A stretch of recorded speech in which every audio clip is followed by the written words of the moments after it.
Hello, and welcome to Change the Face of Yoga, teaching toddlers through golden oldies.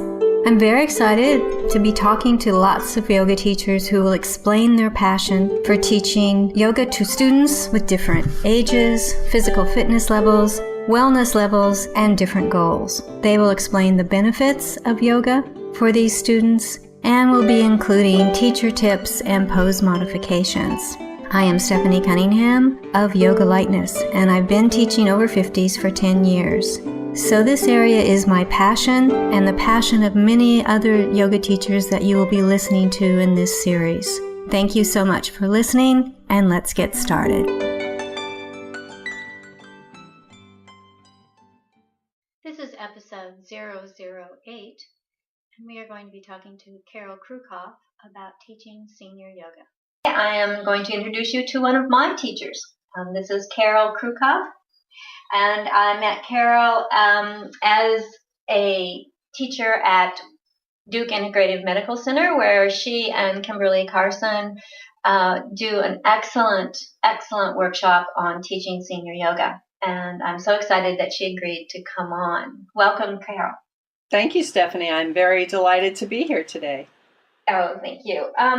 Carol offers classes, private sessions, and workshops for people with health challenges. She's an award-winning journalist who served as the founding editor of the Washington Post Health section and is the author of several books, including Yoga Sparks, 108 Easy Practices for Stress Relief in a Minute or Less, which we all need, and Healing Yoga for Neck and Shoulder Pain.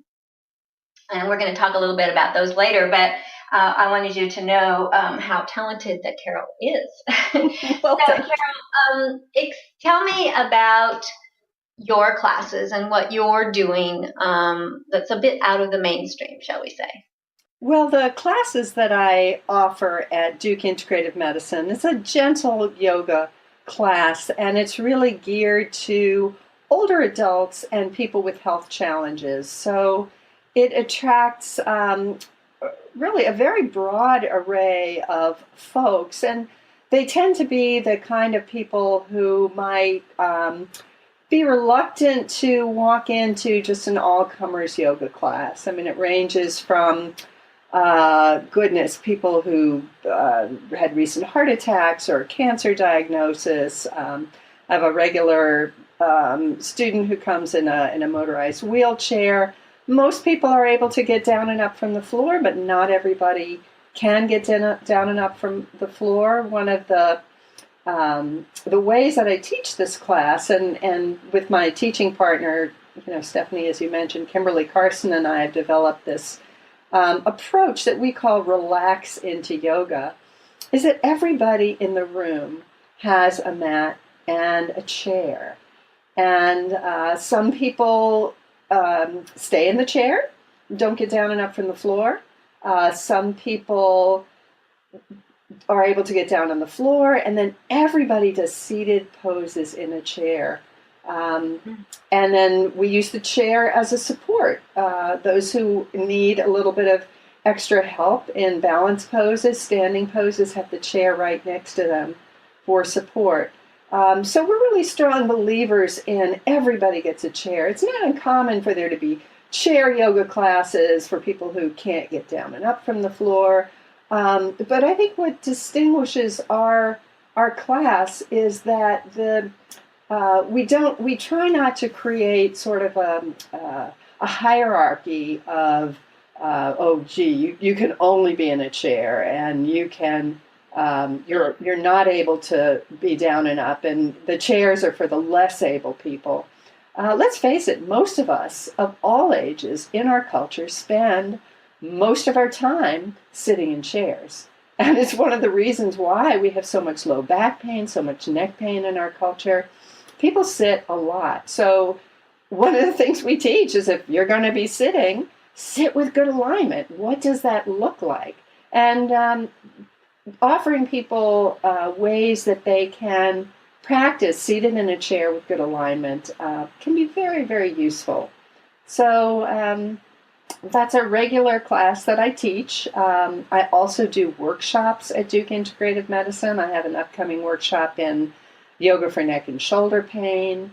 And then at Duke, we also offer our training for teachers, as you mentioned, the integrated yoga for seniors teacher training. And that's geared to yoga teachers who want to work safely and effectively with older adults, because there's many challenges that come with age that for most yoga teachers, most teacher trainings don't go into what is involved when you're working with people who are in their fifth or sixth or seventh or eighth decade of life, because the risks are greater for many conditions when you're working with people in the senior age groups. Yes, and that's something I'd like to explore. What the pre and postnatal and the children's yoga people seem to have been very successful in getting that message out. Do you think that we senior yoga teachers have been as successful, or does it seem that the seniors are kind of ignored generation? Well, the whole senior itself is kind of a tricky word. It is. Many people do not want to be identified as seniors. After Kimberly and I got the domain Yoga for Seniors, we learned that seniors is kind of a dirty word. People don't want to be called seniors. Even people in their 70s, will say, "Oh, no, a senior is my mother in her 90s. I'm not a senior in my 70s." The kind of PC or the preferred language is to say older adults. But the reality is the senior demographic in the U.S. tends to be 65 and up. That's when Medicare kicks in. I know you're in Australia, Stephanie. I'm not sure what how the medical system or the epidemiological system classifies it. But in general, 65 and up is considered that senior age group. And when you look at what the risks are when people are in that age group, just by virtue of age alone, there are people are more apt to be dealing with injury. There was a very interesting study that just came out, was just published at the end of last year, November 2016, that looked at emergency room visits for yoga-related injuries, and this was in all age groups. And what they found in this was that just by virtue of age alone, people 65 and older were more likely to suffer injuries in a yoga class, which was not something that really surprised me working with this population, but it was interesting to have that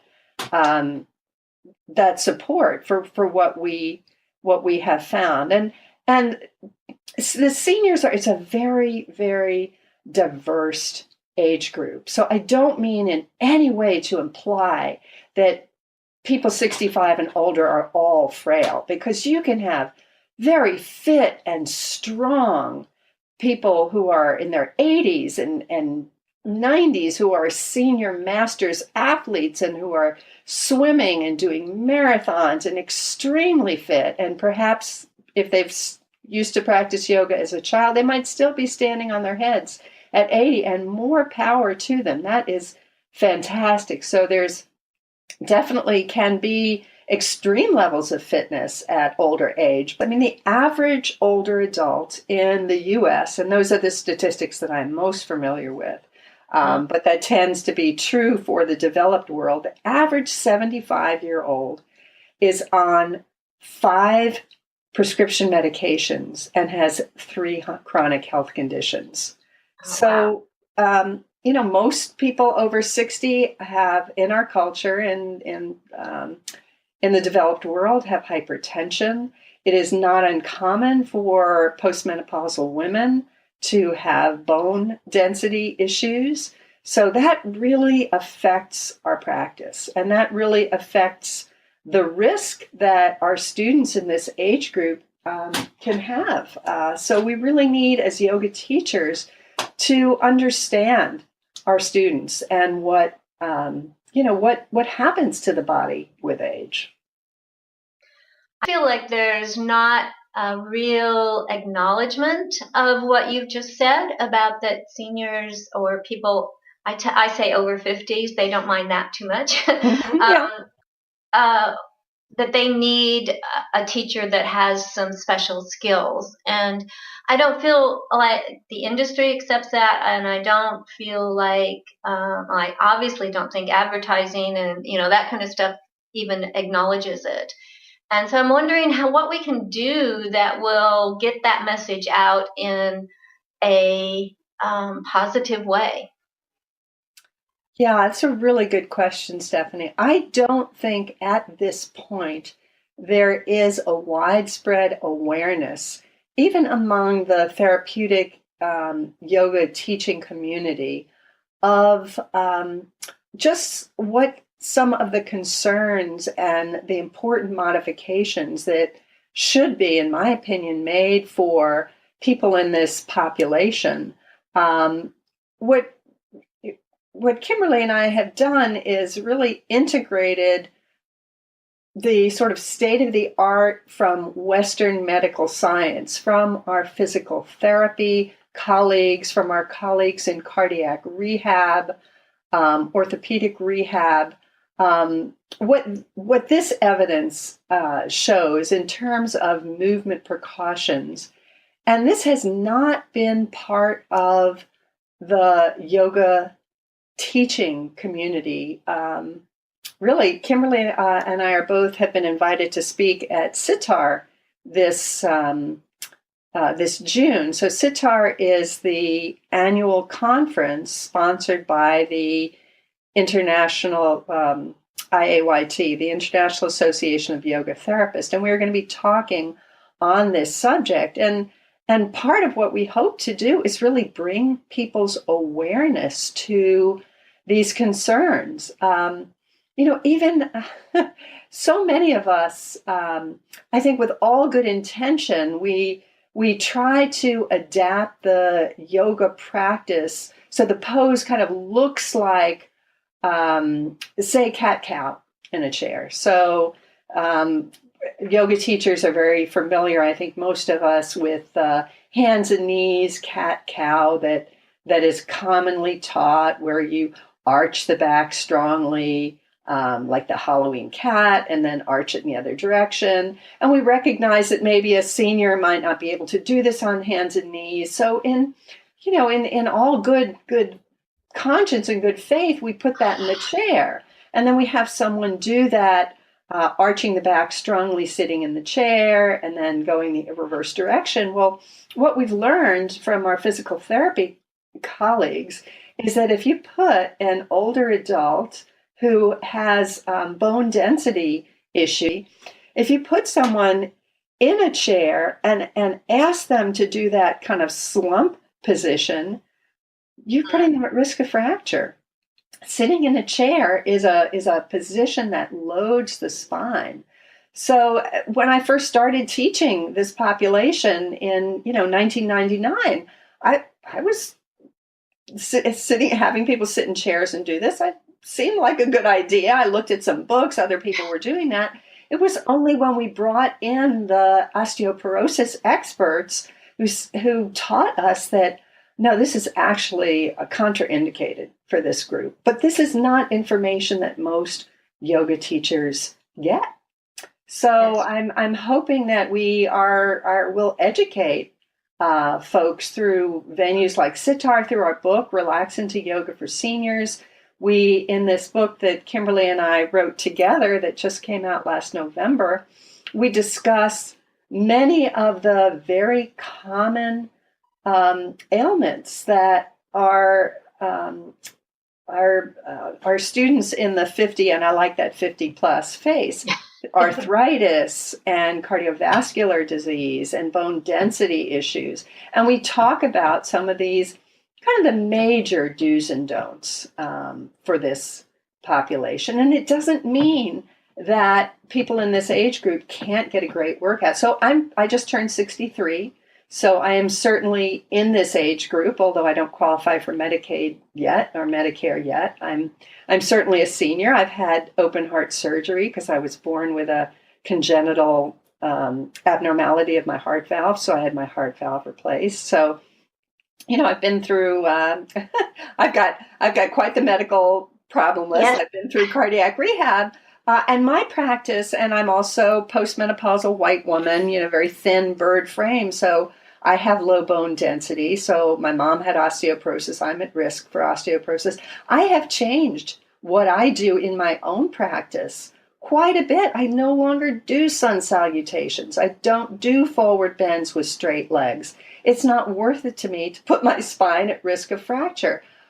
But I can do a very vigorous practice where I can get a tremendous workout for myself without compromising my spine, my heart in ways that I know are not healthy for me. So modifications can be made. It doesn't mean that it all has to be super gentle. It really depends on who the person is in front of you and what their needs are, what their issues are, and how to best serve that individual.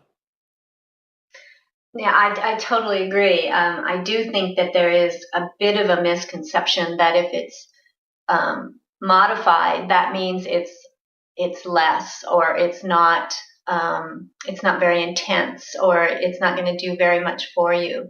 And really, that's not true, at least in my experience, that you can have a pretty good class where people come out and say, yeah, I really feel much better. I've really stretched and I've really opened up joints, and I love the breathing and the shavasana. And I would like to put that in, that in Yeah. my experience with all of my classes, my students really, really love the breathing and the shavasana. I do yoga nidra, the relaxation, meditation. Those, I was surprised, to be honest, that the age group would be as open to that as they were, and often comes out that that's one of their favorite parts of the class. So I certainly recommend including those things also in an open Absolutely. Absolutely. class. A yoga class that doesn't have a shavasana at the end, in my opinion, is not a yoga class. Because I often say something my teachers used to say, that, everything else we've been doing for the last hour is really the warm up for this. And this is the practice. Yeah. To be still. To be still and to go within and to connect. I mean, yoga means union, and that's what it's about. So, amen to that. Yeah. When the yoga practices were created, and that's a whole nother discussion, how ancient are some of these poses. Most of them are really only a couple hundred years old. We didn't, the average life expectancy in the year 1900 was 47. I think it was 47 Oh, wow. for men and 49 for women. Yeah, if you were born in 1900, the average life expectancy, and again, these are the U.S. statistics because those are the ones I'm most familiar with, 40 people at 47. So you didn't really have to worry too much about heart disease and osteoporosis because people didn't make it to the fifth decade or sixth or seventh or eighth decade of life. So, and some of the practices that we're so vested in, the sun salutation, for example, I mean, that was created as a kind of gymnastics, physical calisthenics for young boys, not really meant for older adult men and women. So that straight-legged forward fold that we all, have done so many of, it's really not only is it not great for the vertebral bodies of older adults, they're also not so great for the discs of young people. So blowing your back out. I mean, you go to any PT and they're going to tell you when you bend forward, bend your knees. And they don't mean just a little bend. I mean, they really keep a neutral spine and bend your knees. So this is not what we've been, the aesthetic we've had in yoga class. So we ask teachers, first off, why are you teaching this? what's your intention in this pose? And what are the benefits, potential benefits of the pose? What are the potential risks? And who's in front of you? And what are they dealing with? And does this fit their body or not? And if it doesn't fit their body, how can you offer some of these similar intentions in a safer way? And that's what our, as you know, because you've been through our training, that's what the training is about.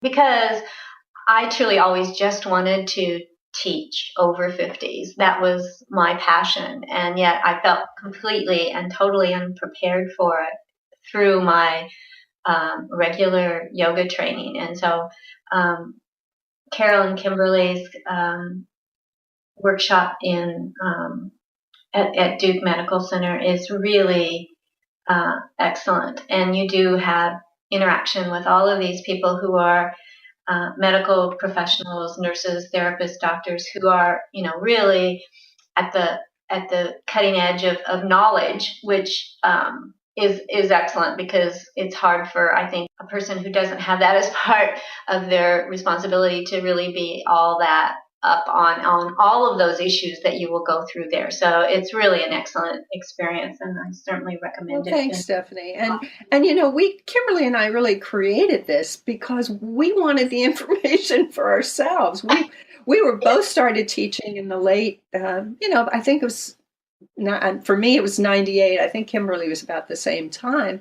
And I wound up, I took an amazing 2-year, 700-hour teacher training with Esther Myers, who unfortunately passed away from cancer many years ago. But it was an amazing 2-year, very intensive program. She required us, as part of our teacher training, to volunteer, to do 12 hours of volunteer work, service to get our teaching certification with her. So I did my volunteer work at the Durham VA, which is the Veterans Administration Medical Center. My husband's a cardiologist there. And one of our friends who's a nurse there said, gee, they have this great gerontology rehab program there where they do aerobics and they do strength training, but I don't think they have yoga. So maybe, if you want to volunteer there, you could volunteer teaching yoga. So that's where I started in 1999, standing in front of a room full of mostly men, a couple of women in their 60s, 70s, 80s, who had been really sick with, you name it, heart disease and diabetes and artificial thises and that's. And I didn't want to kill these people. I was really concerned. I was really afraid. And my training had not prepared me for these kinds of bodies. And this group, okay, this person has an artificial hip. What do I do? This person has osteoporosis. What do I do? This person has heart disease. And just could not find a training out there where we could hear from medical professionals what were the considerations. So that's when kind of Kimberly and I put our heads together and said, well, if there isn't one, let's create one, because we wanted the information too. We were working with that group, and we just needed the information needed to be out there. I think that's where my original profession. I'm a journalist by training. I was a reporter and editor at the Washington Post. I was the founding editor of the health section. And I think one of the things that, one of the many wonderful aspects of journalism is I am just never afraid to ask. If I don't know, I ask. I mean, there are no stupid questions. You don't make it up. You find out the answer. So I'm just kind of shameless when it comes to, I don't know, how can I find out? Who's the expert? I need to learn. So, so that was sort of how that all evolved. So you're not alone in needing this information. None of us comes with it, and it just doesn't happen. In most a 200-hour yoga training, there's can't even scratch the surface of what to do with this population. It's continuing education. It's an advanced training. I agree. I wanted to talk about relax into yoga with seniors. A little description of it would be great, but I also want to know how to get it, because a lot of the people that may be listening to this Like I've had teachers from South Africa, New Zealand, Australia who are going to be on this podcast. And so how would someone that's not in the United States get access to this book? Well, I know that the book is available on Amazon now. Whether or not they mail the paper book, it's a good question. I'd have to find out from my publisher about if they want a book they can hold in their hands. I do know that the ebook is available, and it's available. Okay. So it's available electronically. So our publisher is New Harbinger, and they do. So it is available as an ebook, and along with the book, there are a lot of accessories. So the accessories include a teacher's guide. So that is not in the printed book, but once you purchase the book, you can register your book on our publisher's website, and then you can download the accessories. So one of the accessories is a teacher's guide, which is designed for people who are teaching older adults, that talks about some of the major health challenges and considerations and how to approach that using skillful language when you're working with older adults. And in addition to the teacher's guide, there are also audio downloads. So Kimberly and I went into a recording studio, and we recorded the sequences that are in the book. So you can see the sequences, you can look at the illustrations, you can read how to do each of the poses, but then you can just close the book and sit back and follow the audio guidance. So that is all available to people anywhere in the world, electronically. And Stephanie, I will have to find out from our publisher about distribution outside of the U.S. of the physical paper book. I think it is available, but I don't know that for sure. Yeah, living in Australia, I've in the first place, there's Amazon's all over the world. Like there's an Amazon Australian site. So that's one thing. But secondly, they will mail you books, I think, almost anywhere. So if you really do prefer, to have a book in your hand, I think that it's able to get a hold of it. That's not a problem. I'm just glad to know that they are on kind of like a site like Amazon, because that does give people worldwide access to it. And I haven't read it, I'll be honest, but I have a pretty good idea of what it's going to be like, and I'm going to go get one myself right now. Good. And, please do. I would like I said, I haven't read it, so I can't recommend it, but I would, just from what I know, I would say that it's probably going to be an excellent resource for anyone that's interested in teaching seniors.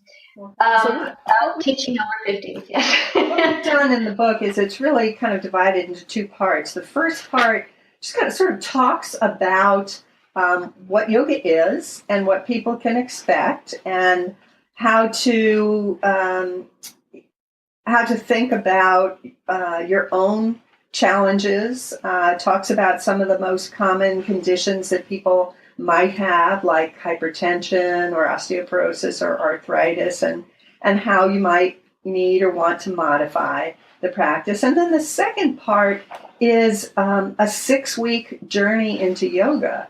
So each week there's a different practice. We start with what we call the range of motion sequence, which is all done lying down. You can do it if you can get on the floor, that's fine. If you want to do it in your bed, that's fine. So it's kind of a basic, taking all the joints through the full range of motion. That's week 1. And then week 2, we do some standing poses. Week 3, we have some seated poses, always in a chair. So we don't do any sitting on the floor poses in Relax into Yoga. And that's kind of our gentle yoga approach. And the reasoning is in our Western society, most people don't sit on the floor. So when they are asked to do that, cross-legged or on their knees, they can't do that with a neutral spine. We've had a couple of articles that have come out about our book, and they pull some file photos of old people sitting on the floor with crossed legs, and it breaks my heart because you'll see folks with their knees up around their ears like grasshoppers, and they're all bent over in a C shape. And that's why we don't teach sitting on the floor poses, because most people cannot sit on the floor without compromising their spine. So we do seated poses in a chair, and then we have a back strengthening sequence and a core strengthening sequence, and then some options for additional practices. So by the time you've gone through week by week for the 6 weeks, hopefully people will have a very strong vocabulary of poses. So just many options. The idea is that they can practice at home safely. So every posture that we use in this book is vetted for this population. So we don't have any end range rotation. We don't have any loaded rotation. We present poses that would be applicable to most older adults, who might be walking into yoga class for the first time. Yeah, it sounds marvelous. What a wonderful resource. And thank you both, Carol and Kimberly, for putting that together for us. I really feel that's I just know it'll be helpful. Like I said, I'm going to go buy it as soon as we're done. Well, it's a labor of love, I got to say. This is in 1999 when I was standing in front of a group of 15 men in their 60s, 70s, and 80s. I went to the bookstore and I was looking for books and I was looking for gentle yoga. It wasn't out there. Just wasn't out there. Yeah. So we have come some way. That's good. We've made some progress. I hope so. Yeah. Okay. Then we have anything else you'd like to add, or before we go off air? Yeah, just the other thing that I would like to mention is, the Yoga for Seniors and Relax into Yoga, the work that I do with Kimberly, the work that we've done teaching yoga teachers is clearly a passion and an important, I hope, a service to the community. The other area that I've really focused in, my book prior to Relax into Yoga for Seniors was called Yoga Sparks. You mentioned it early on. It's 108 easy practices for stress relief in a minute or less. And that's kind of the other area that I feel very passionately about, is ways to weave yoga into your life that are these I call off the mat practices. So, working as a yoga therapist at Duke, it's not uncommon for me to have a very nice session with somebody who's very well-intentioned, who's all excited, and they're going to go home and practice. And then they come back, 2 weeks later for a follow-up, and they'll say, this happened and that happened, and I just didn't really practice the way I wanted to practice. Life gets in the way, but they'll say, that thing that you told me about when I'm driving my car and just sitting properly I do that. Or that thing you told me about when I'm brushing my teeth, maybe use the other hand when I brush. It's just the little things. I was able to do that. And it's sort of over time, I heard this from enough people, that it became clear that these little micro practices were things that people would do. And it really matters. It really adds up. It really can affect people's lives. So that collection of 108 little practices, and some of them are postures, some of them are breathing, some of them are meditation, and then some of them are principles. So I think that one of the areas of yoga that does not get much attention in our world are the principles of yoga. Things like truthfulness and gratitude. And these can have a big impact on people's life and on their health. So those are also, we're letting somebody else go ahead of you in line. I mean, that's a yoga practice. That I call it after you. that aparigraha, one of the yamas and niyamas, that the greedlessness of feeling that there's an abundance, of just letting somebody else go first. That's a way of practicing yoga that has nothing to do with standing on one foot or a physical pose, but that can make a big difference in people's lives and in their health. I have to agree with that. That often something you've said in class, people will take home. They do seem to have a little trouble getting a personal practice going. But those little things, I had one person say to me, "Oh, well, I woke up with a neck strain this morning, and I remembered how we did it in yoga, and that really, really helped." And so, and those are kind of the sparkling moments of being a teacher, I think. Isn't it wonderful?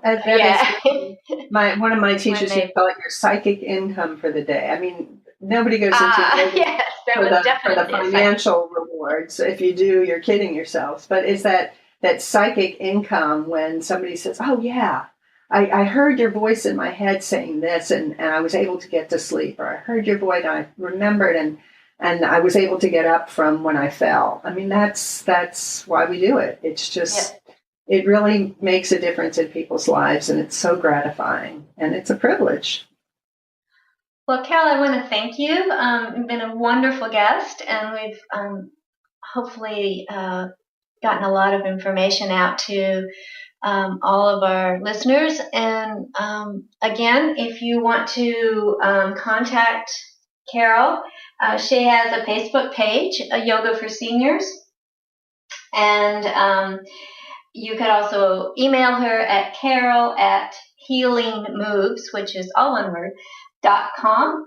And again, I would explore how to get her book, Relax with Yoga into Seniors, and Yoga Sparks, 108 Easy Practices for Stress Relief in a Minute or Less. So thank you so much, Carol. I really appreciate it, and it's been so great to talk to you again. Well, thank you, Stephanie. I'm delighted.